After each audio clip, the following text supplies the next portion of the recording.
মানৱ শৰীৰত সৰ্বাধিক কোলেষ্ট্ৰল ক'ত পোৱা যায়? হৃদপিণ্ড, হাঁওফাঁও, যকৃত, বৃক্ক। উত্তৰ যকৃত। মানৱ শৰীৰৰ যকৃতত সৰ্বাধিক কোলেষ্ট্ৰল পোৱা যায়। আমাৰ নেক্সট কুৱেশ্যন হৈছে মানৱ শৰীৰৰ ছালৰ বৰণ কোনটো কোষৰ বাবে বগা বা ক'লা হয়?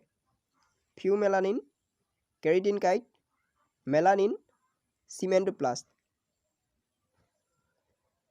উত্তৰ মেলানিন কোষৰ বাবে মানৱ শৰীৰৰ ছালৰ বৰণ বগা বা ক'লা হয়। আমাৰ নেক্সট কুৱেশ্যন হৈছে প্ৰটিনৰ অভাৱত শিশুৰ কি ৰোগ হয়? পলিঅ', হাড়ৰ দুৰ্বলতা, কোৱাৰচিয়কৰ আৰু জ্বৰ।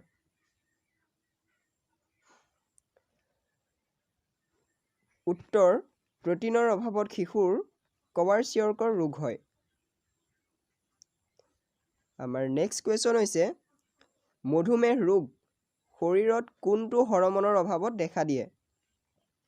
Melatonin, testosterone, oestrogen, insulin. উত্তৰ মধুমেহ ৰোগ শৰীৰত ইনচুলিন হৰম'নৰ অভাৱত দেখা দিয়ে। আমাৰ নেক্সট কুৱেশ্যন হৈছে মানৱ শৰীৰৰ আটাইতকৈ দীঘল কোষডালৰ নাম কি? ক্ৰমাফিন, স্নায়ুকোষ, অক্সিফিল, ইপচিলন। উত্তৰ মানৱ শৰীৰৰ আটাইতকৈ দীঘল কোষডালৰ নাম হৈছে স্নায়ুকোষ। আমাৰ নেক্সট কুৱেশ্যন হৈছে মানুহৰ শৰীৰৰ মগজুত থকা আটাইতকৈ ডাঙৰ অংশটোৰ নাম কি? এপিথেলেমাছ, চেৰিব্ৰেল, হাইপথেলেমাছ আৰু চেৰিব্ৰেলাম। উত্তৰ মানুহৰ শৰীৰত থকা আটাইতকৈ ডাঙৰ অংশটোৰ নাম হৈছে চেৰিব্ৰেল। আমাৰ নেক্সট কুৱেশ্যন হৈছে মানৱ শৰীৰৰ কোন অংগৰ দ্বাৰা ৰক্ত পৰিষ্কাৰ কৰা হয়? হৃদপিণ্ড, অগ্নাশয়, যকৃত, বৃহদন্ত। উত্তৰ মানৱ শৰীৰৰ যকৃতৰ দ্বাৰা ৰক্ত পৰিষ্কাৰ কৰা হয়। আমাৰ নেক্সট কুৱেশ্যন হৈছে মানুহৰ শৰীৰত মুঠ কিমানযোৰ ক্ৰম'জম থাকে? 18 যোৰ, 22 যোৰ, 21 যোৰ আৰু 23 যোৰ। উত্তৰ মানুহৰ শৰীৰত মুঠ 23 যোৰ ক্ৰম'জম থাকে। আমাৰ নেক্সট কুৱেশ্যন হৈছে কোনটো মহৰ পৰা ডেংগু বা জিকা ভাইৰাছ মহামাৰী ৰোগ হয়? চৰফৰা মহ, কুলেক্স মহ, এনফিলিছ মহ আৰু এডিছ মহ। উত্তৰ এডিছ মহৰ পৰা ডেংগু বা জিকা ভাইৰাছ মহামাৰী ৰোগ হয়।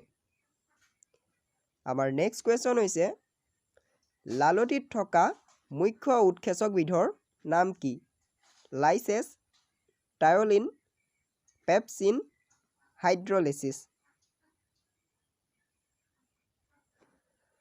উত্তৰ টায়লিন হৈছে লালটিত থকা মুখ্য উৎসেচক। আমাৰ নেক্সট কুৱেশ্যন হৈছে মানৱ দেহৰ কামি হাড়ত মুঠ কিমানডাল হাড় থাকে? 28 ডাল, 24 ডাল, 25 ডাল আৰু 26 ডাল।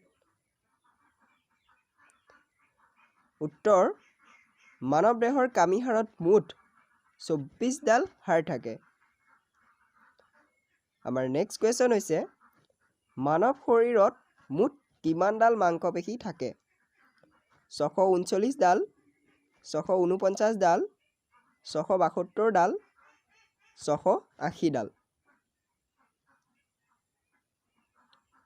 উত্তৰ মানৱ শৰীৰত মুঠ 639 ডাল মাংসপেশী থাকে। আমাৰ নেক্সট কুৱেশ্যন হৈছে মানৱ শৰীৰৰ আটাইতকৈ ডাঙৰ ৰক্তবাহিকাৰ নাম কি?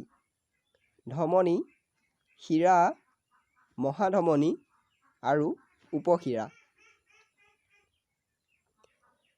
উত্তৰ মানৱ শৰীৰৰ আটাইতকৈ ডাঙৰ ৰক্তবাহিকাৰ নাম হৈছে মহাধমনী। আমাৰ নেক্সট কুৱেশ্যন হৈছে ইনচুলিন হৰমনে মানৱ শৰীৰত কিহৰ পৰিমাণ নিয়ন্ত্ৰণ কৰে? পানীৰ পৰিমাণ, গ্লুক'জৰ পৰিমাণ, ইউৰিয়া পৰিমাণ আৰু তেজৰ পৰিমাণ। উত্তৰ ইনচুলিন হৰমনে মানৱ শৰীৰত গ্লুক'জৰ পৰিমাণ নিয়ন্ত্ৰণ কৰে। আমাৰ নেক্সট কুৱেশ্যন হৈছে হাৰ্ট এটেক কিহৰ কাৰণে হয়? বেক্টেৰিয়া, ভাইৰাছ, হৃদযন্ত্ৰলৈ তেজৰ যোগানৰ অভাৱ আৰু ডায়েবেটিছ। উত্তৰ হাৰ্ট এটেক হৃদযন্ত্ৰলৈ তেজৰ যোগানৰ অভাৱৰ কাৰণে হয়। আমাৰ আগৰ ভিডিঅ'ত আপোনালোকৰ মাজলৈ এটা কুৱেশ্যন আগবঢ়াইছিলোঁ। কুৱেশ্যনটো আছিল বিভিন্ন লক্ষ্যৰ মাজত অৰ্থনীতি নিৰপেক্ষ এই কথাষাৰ কোনে কৈছিল? Alfred marshal, Pigou, কেইনছ, ৰবিনছ। ইয়াৰ শুদ্ধ উত্তৰটো কোনেও দিব পৰা নাছিল। ইয়াৰ শুদ্ধ উত্তৰটো আছিল ৰবিনছ। বিভিন্ন লক্ষ্যৰ মাজত অৰ্থনীতি নিৰপেক্ষ এই কথাষাৰ ৰবিনছে কৈছিল। আজি আকৌ আপোনালোকৰ মাজলৈ এটা কুৱেশ্যন আগবঢ়াইছোঁ। কুৱেশ্যনটো হৈছে ভাৰতবৰ্ষৰ প্ৰথম তেল শোধনাগাৰটো কেতিয়া আৰু ক'ত স্থাপন কৰা হৈছিল? 1905 চন বঙাইগাঁৱত, 1901 চন ডিগবৈত, 1959 চন নুনমাটিত আৰু ওপৰৰ এটাও নহয়। ইয়াৰ যদি শুদ্ধ উত্তৰটো জানে তেনেহ'লে কমেণ্ট কৰি আমাক নিশ্চয় জনাব।